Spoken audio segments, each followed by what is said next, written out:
At ilang oras nga po bago mag Noche Buena ay marami po ang mga mamimiling dumadagsa dito sa paghahanda po ng Noche Buena. Partikular po dito sa La Loma, ang lechon capital ng Pilipinas, dito po sa Quezon City, kung saan po dito po inihanda at niluluto. Nakikita nyo ang masarap na lechon na hindi po nawawala sa hapagkainan na marami nating mga kababayan, lalo pat may mga malaking handaan gaya po mamaya.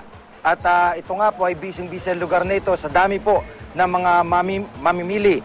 Hanggang ating gabi na po ang bentahan ng lechon dito. Kaya kumustahin po natin ang presyo ng mga lechon. May live report si Lia Manyalak del Castillo. Lia?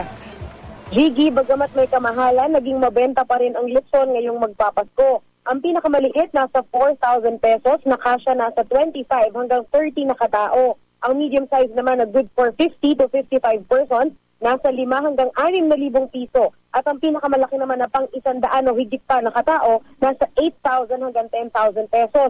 Pero kung may mga kababayan tayong nagtitipid, pwede rin naman silang bumili ng lechon per kilo na nasa 600 pesos lang. Para tumagal daw ang lechon hanggang mamaya sa Noche Buena, payo ng mga nagtitinda, buksan ang pagkakabalot para sumingaw ang lechon at hindi kumulubot ang balat nito.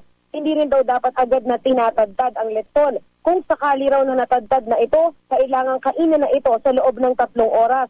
Ayon pa sa mga nagtitinda, mas maganda kung ang bibilhin na baboy ay native. Dahil daw tatagal ito hanggang 15 oras. Para malaman naman kung native ang lechon na nabili, ay tignan lamang na mahaba ang nguso nito at pati na rin ang buntot. Tulad ng nasabi mo, Jiggy, bukas hanggang alas 12 ng madaling araw ang ilang mga tindahan ng lechon dito sa La Loma para sa mga gusto pang humabol na bumili ng pang Noche Buena. Jiggy? At Lia, kung may payo yung mga nagtitinda ng lechon dito, may payo din ako doon sa makakain. Konti-konti lang kasi baka ma-high blood kayo.